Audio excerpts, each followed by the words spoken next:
사랑하는 연합교회 교우 여러분, 오늘은 1월 10일 주연절 후 첫 번째 주일이며 예수님의 세례 받으심을 기념하는 예수님의 수세 주일입니다. 지난 6일이 주연절이었습니다. 이제 주연절로 성탄절기가 다 끝났습니다. 그래서 교회 밖에 성탄 장식을 다 떼내었고 또 성탄 트리를 장식한 양말과 목도리 등을 다 모아서 노숙자들을 대상으로 선교하는 안디옥 미션에 전달했습니다. 여러 교우들이 사랑과 정성으로 모아주신 그 선물들을 전달하면서 제가 이렇게 기도했습니다.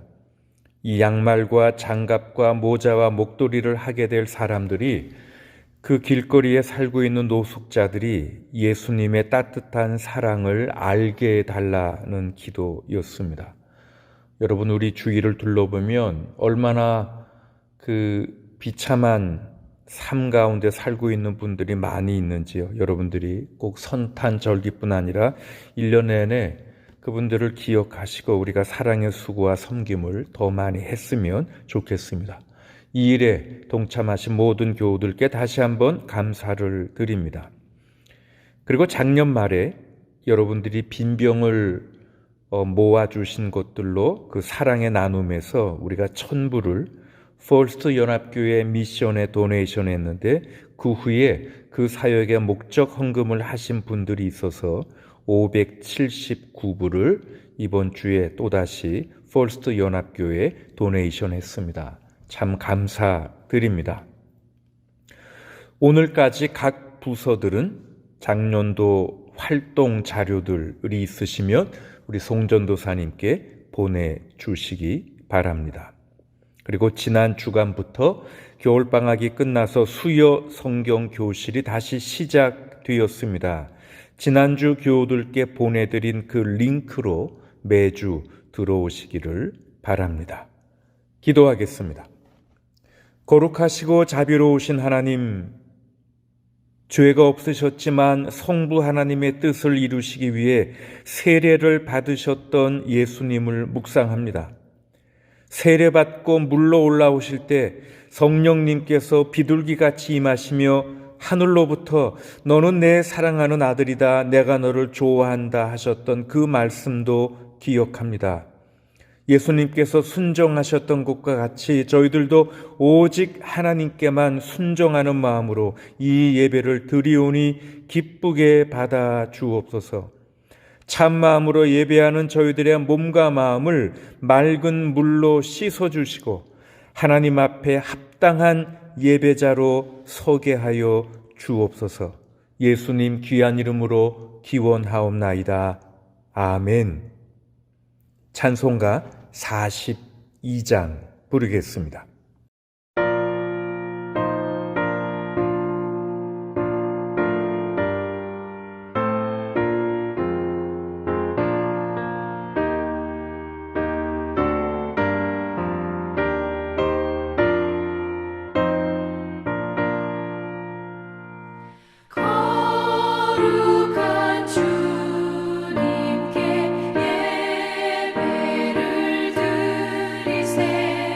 무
주 앞에 설 때에 두려워 말아라.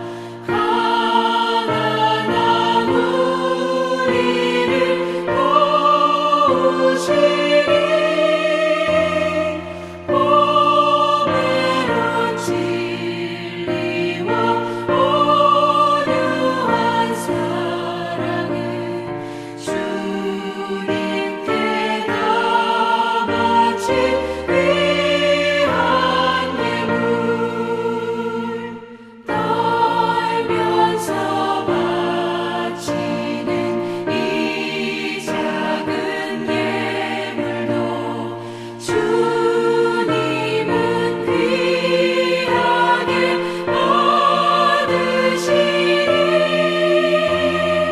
어두운 밤 지나고 새 아침 맞으니 믿음과 소망을 늘 주시니.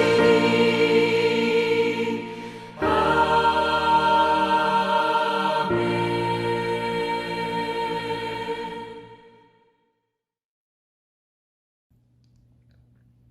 하나님 말씀, 오늘은 마가복음 1장 4절에서 11절입니다. 우리 예수님의 수세주일, 우리 복음서 말씀입니다. 세례자 요한이 광야에 나타나서 죄를 용서받게 하는 회개의 세례를 선포하였다.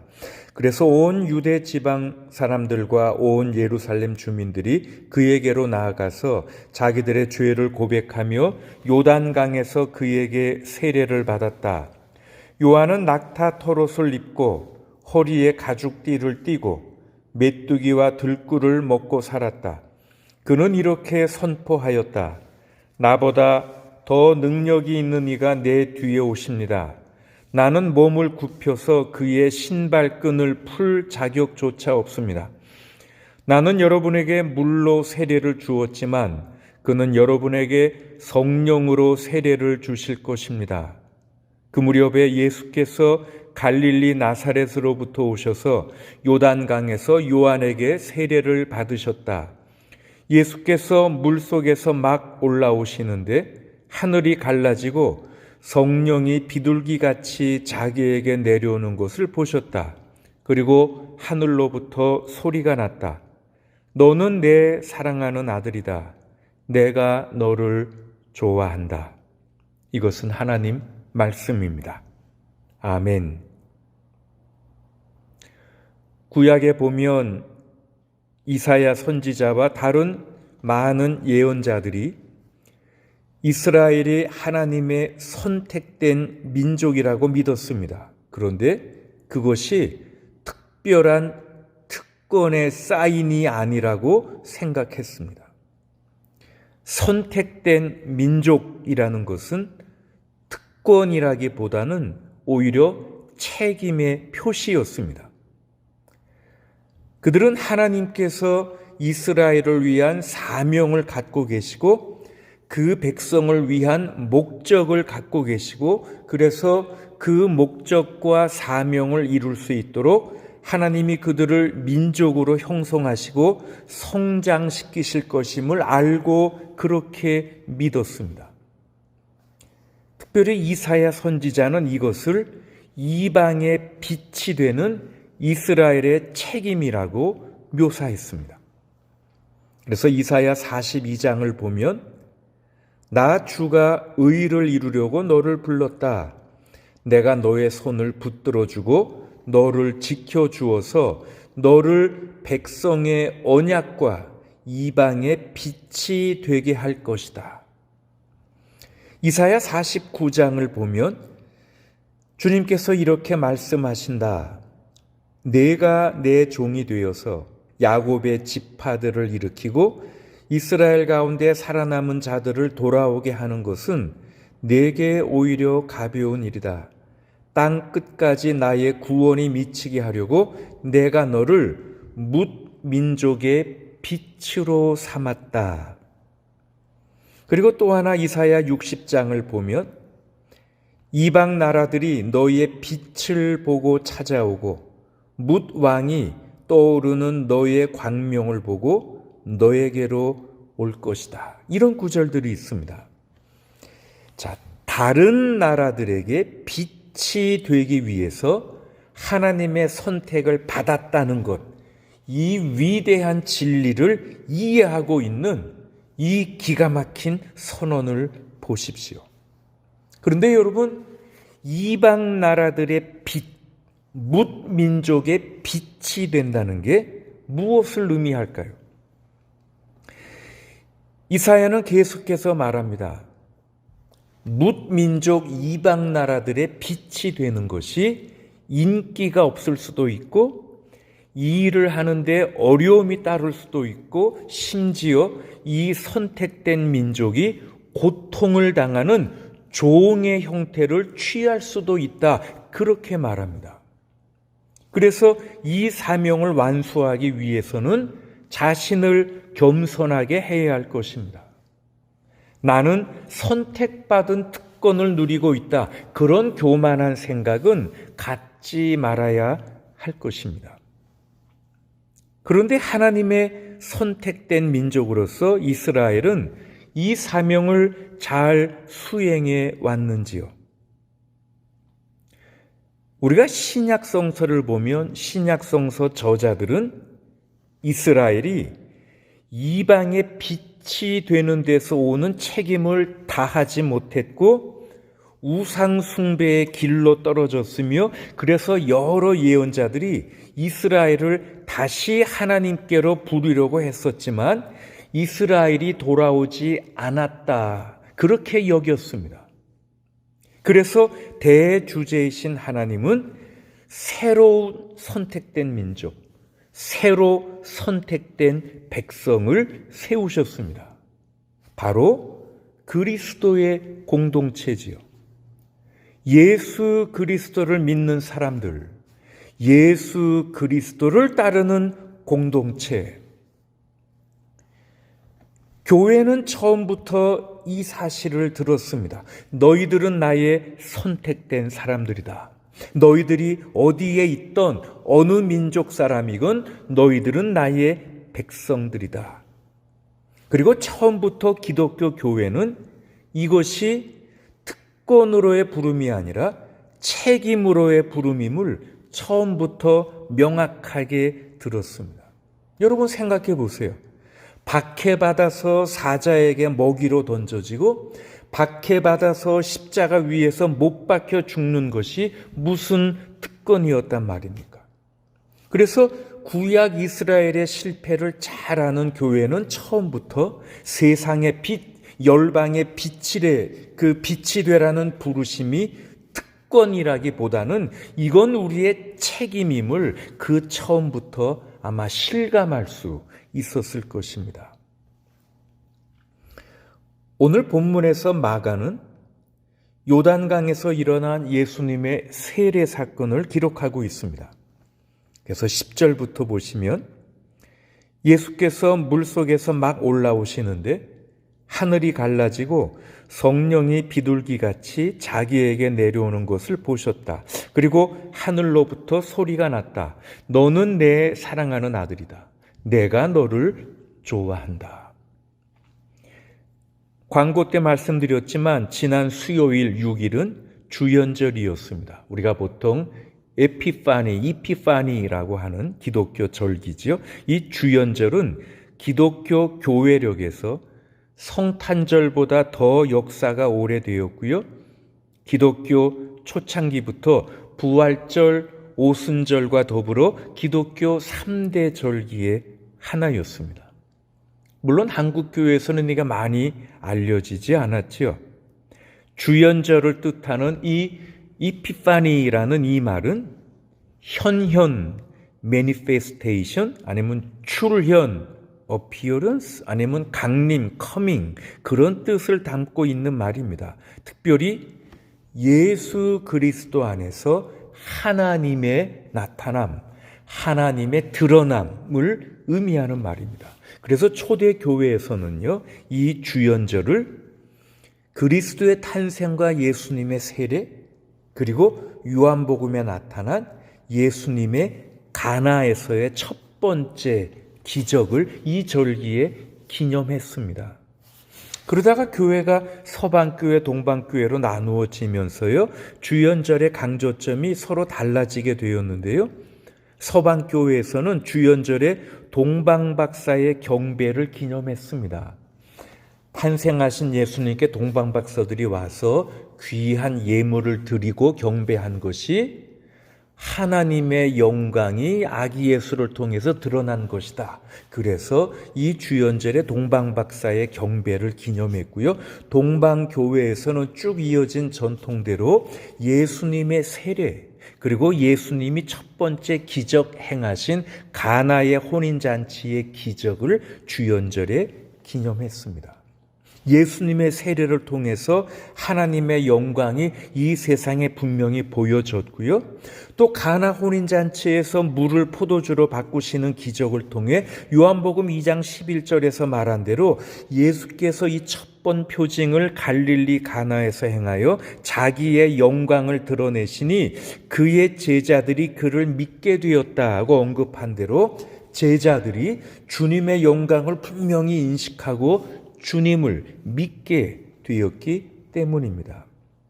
여러분, 이렇듯 예수님의 세례 사건은 그냥 단순히 그 당시 세례 요한이 베풀었던 여러 세례 중에 한 사건이 아니고요. 오늘 본문 11절에서 너는 내 사랑하는 아들이다. 내가 너를 좋아한다. 내가 너를 기뻐한다. 라고 하늘에서 소리가 들렸듯이 예수님이 하나님의 아들이심이, 예수님이 하나님의 특별한 존재이심이 드러난 그런 사건인 것입니다. 그리고요, 결과론적으로 이런 특별한 지위와 은혜는 오직 예수님에게만 있는 것이죠. 이 땅에 살았던 그 어느 누구도 예수님과 이런 면에서 비견될 수는 없습니다. 이 세상의 그 누구에게도 하늘 하나님께서 너는 내 사랑하는 아들이야, 내가 너를 기뻐한다 라고 하지 않으셨습니다. 오직 예수님에게만 이런 영광을 나타내 주신 것이지요.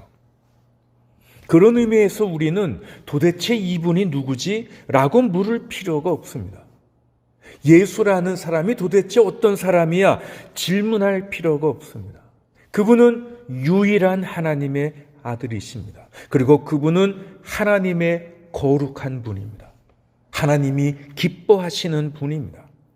이런 예수님에 대해 사도 요한은 이렇게 언급합니다. 요한복음 1장 18절을 보시면 일찍이 하나님을 본 사람은 아무도 없다.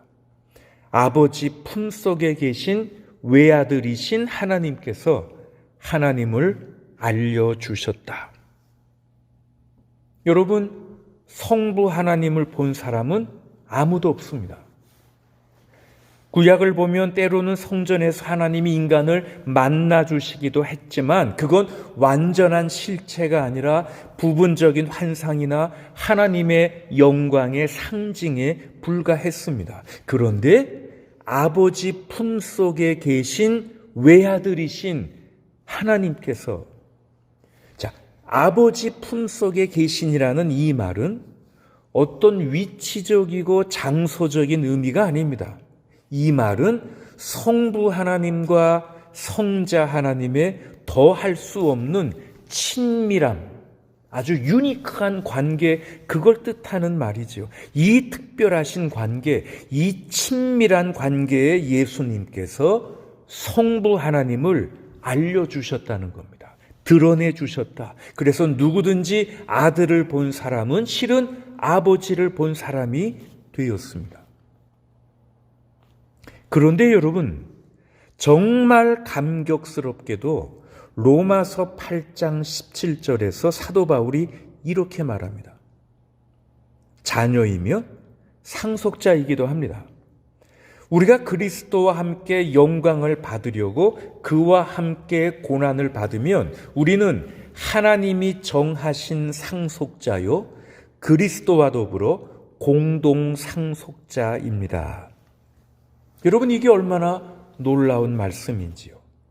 예수님께서 하나님 아버지의 유일한 독생자 외아들이시지만 하나님께서 오늘 저와 여러분을, 우리들을 하나님의 자녀로 삼아주신다는 겁니다. 하나님의 아들, 딸들로. 이것을 신학적으로 양자 삼으심이라고 우리가 이야기합니다.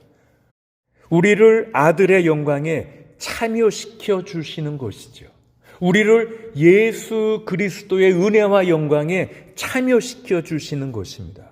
그런데 여러분, 우리들이 하나님께서 예수님 안에 두신 그 영광, 그 은혜에 참여하려면 우리들은 하나님 아버지께서 아들에게 맡기신 책임에 대한 우리들의 몫을 우리들이 받아들여야 합니다.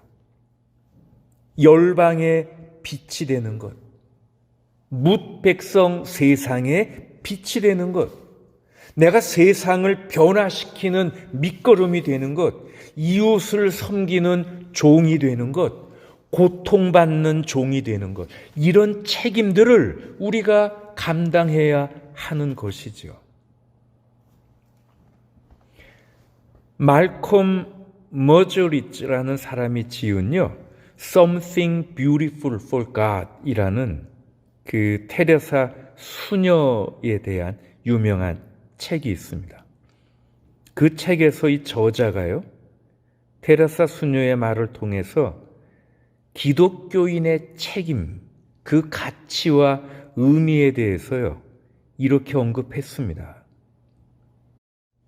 내가 노숙자였을 때 당신은 당신의 문을 열어주었습니다. 내가 벌거벗었을 때 당신은 나에게 코트를 주었습니다. 내가 지쳤을 때 당신은 내가 쉴 수 있도록 도와주었고, 내가 불안해할 때 당신은 나의 모든 두려움을 가라앉혀 주었습니다. 내가 어렸을 때 당신은 나에게 글 읽는 법을 알려주었고, 내가 외로웠을 때 당신은 나에게 사랑을 주었습니다. 내가 감옥에 갇혔었을 때 당신은 내 감방에 와주었고, 내가 병상에 누워있을 때 당신은 나의 필요를 돌봐 주었습니다. 낯선 나라에서 당신은 나에게 집을 만들어 주었고, 내가 친절을 찾고 있었을 때 당신은 손을 내밀어 주었습니다. 내가 조롱과 모욕을 당하고 있었을 때 당신은 나의 십자가를 짊어지었고, 내가 나이 들었을 때 당신은 애써 웃어주었으며, 내가 안절부절 못할 때 내 말을 들어주며 돌보아 주었고, 내가 비웃음을 당할 때 당신은 내 곁에 서 주었으며, 내가 행복했을 때 당신은 나의 기쁨을 함께 나누었습니다. 여러분, 여기 테레사 수녀님이 한 것처럼 예수님께서 이렇게 우리들에게 해주신 것처럼 우리들도 이런 책임을 얼마나 잘 감당하고 있는지요. Dream a New Dream이라는 책이 있습니다. 그 책에 보면 아무 이기심 없이 그냥 주고 베푸는 한 어린 소년의 이야기가 이 책에 나옵니다. 그 소년의 이름은 체드라는 소년이었습니다. 이 체드는 수줍음 많고 조용한 아이였습니다. 매일매일 그의 어머니는 동네 아이들이 학교에서 집으로 돌아오는 것을 보고 늘 마음이 괴로웠습니다. 그들이 서로 웃고 이야기하면서 떠들썩하니 오는데 반면에 체드는 항상 뒤에서 혼자 뒤처져 있었습니다. 그런데 어느 날 체드가 집에 오더니 엄마에게 말하기를 다가오는 발렌타인데이에 반 전체 친구들에게 발렌타인 카드를 만들어주고 싶다는 것이었습니다. 그 말을 듣고 엄마는 가슴이 철렁 내려앉았습니다. 그리고 속으로 생각하기를 그가 그렇지 않았으면 좋겠어. 그들은 어떤 일에도 내 아들을 포함시키지 않잖아. 그러나 그럼에도 불구하고 그녀는 아들의 뜻대로 하기로 결정했습니다. 그래서 엄마는 색종이와 풀 그리고 크레용을 사주었고요. 채드는 그 후 3주간 동안 밤마다 정성을 들여서 모두 35개의 발렌타인 카드를 만들었습니다. 그리고 발렌타인 데이가 밝았고요. 채드는 학교로 출발할 때 잔뜩 흥분해서 제정신이 아니었습니다. 그리고 그날 오후에 채드의 어머니는 쿠키와 우유를 식탁 위에 올려놓았습니다. 그리고 창문 밖을 내다보면서 아이들이 학교에서 집으로 돌아오는 것을 보았습니다. 아이들이 여전히 웃고 떠들면서 오고 있었습니다. 그리고 언제나처럼 채드는 맨 뒤에 있었지만 평소보다 조금 더 빨리 걷는 것 같았습니다. 채드의 손에는 아무것도 들려있지 않았습니다. 분명히 그는 그 어떤 발렌타인 선물도 받지 못했음이 틀림없었고 그래서 집으로 들어서면 크게 울 것이라고 생각했습니다. 그녀는 울음을 참으면서 아들이 집에 들어오자 엄마가 쿠키와 우유를 준비했어 라고 말했습니다.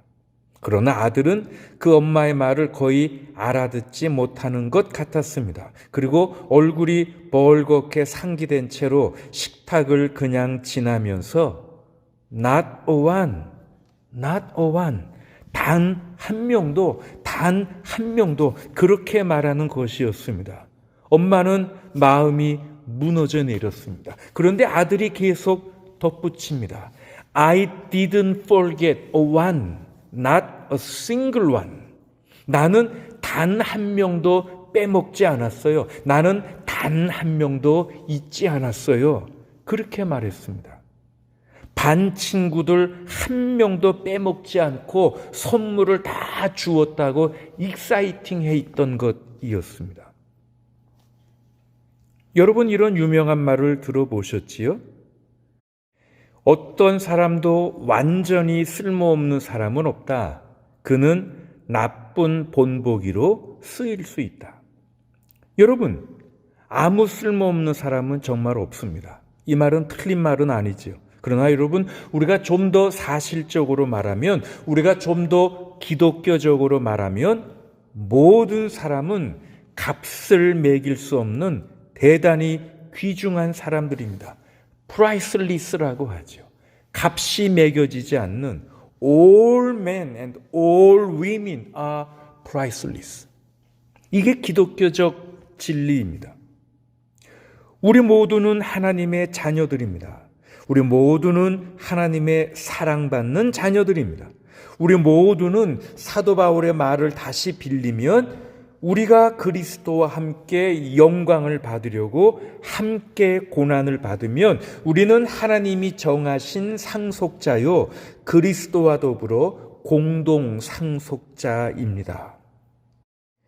여러분, 우리의 주님이신 구세주 예수 그리스도 안에서 그리고 예수 그리스도를 통해서 하나님은 우리들에게 하신 약속을 다 이루어 주셨습니다.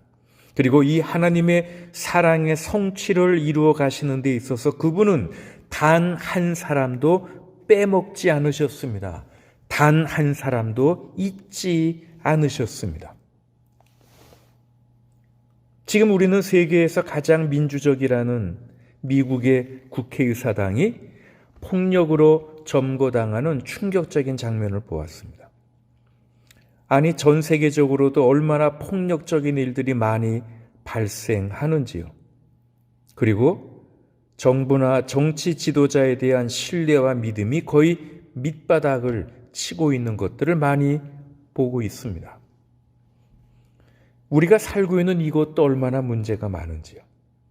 저는 가끔씩 아주 저녁에 집에 들어갈 때는 일부러 저 헤이스팅을 통해서 집으로 갑니다.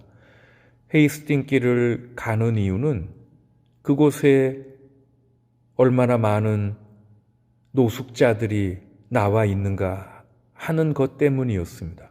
그걸 보며 마음이 아프고요. 또 기도하고요. 우리가 해야 될 사랑의 섬김과 나눔도 생각해 보게 되고요. 그래서 제가 자주 일부러 그 길로 지나가곤 합니다. 여러분, 지금 코로나 바이러스로 여러 사람들이 고통당하고 또 목숨을 잃기도 하지만 이건 지금 일시적인 현상이겠고요. 요즘 우리 밴쿠버에서만 해도 거의 매일 하루에 5명 정도씩 그 마약성 진통제를 잘못 복용해서 사람들이 죽고 있는 것을 아시죠? 매일 하루에 5명 이상씩 죽고 있습니다. 이게 얼마나 큰 비극인지요.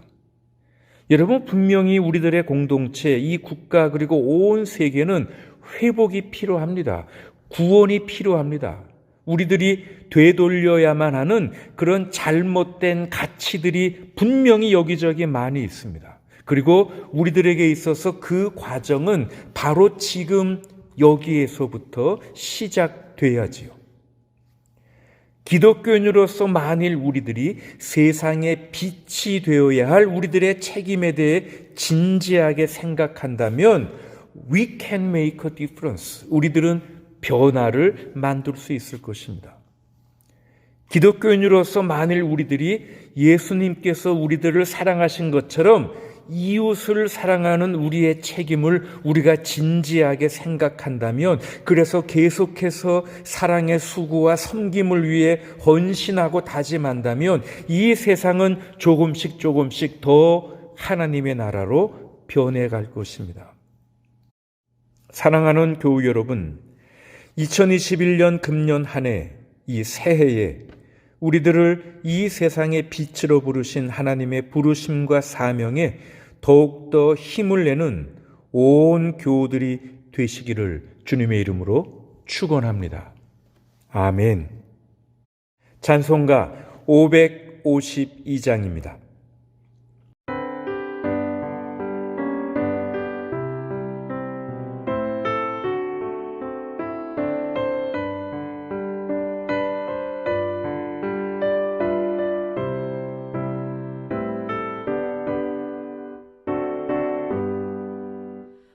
아침에 가도 들 때 만물 신선하여라 나도 새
빛으로 오신 주님, 우리들도 빛으로 불러주시니 참 감사합니다. 연약하고 부족한 저희들을 하나님의 백성으로 불러주심은 저희들이 마땅히 받아 누려야 할 특권이 아니라 우리들이 감당해야 할 책임임을 믿습니다.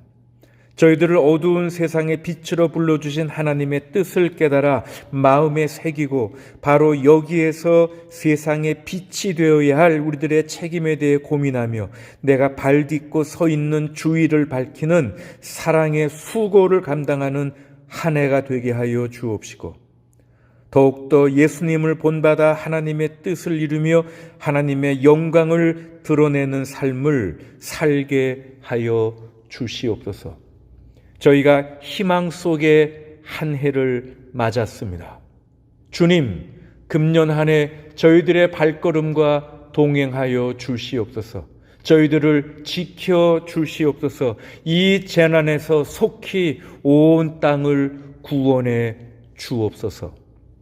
지금은 우리 주 예수 그리스도의 은혜와 아버지 하나님의 크신 사랑과 성령 하나님의 사귐과 인도하심과 충만하심이 사랑하는 모든 교우들 위해 그 가정과 생업 위에 지금부터 영원토록 함께 하시기를 간절히 축원하옵나이다. 아멘.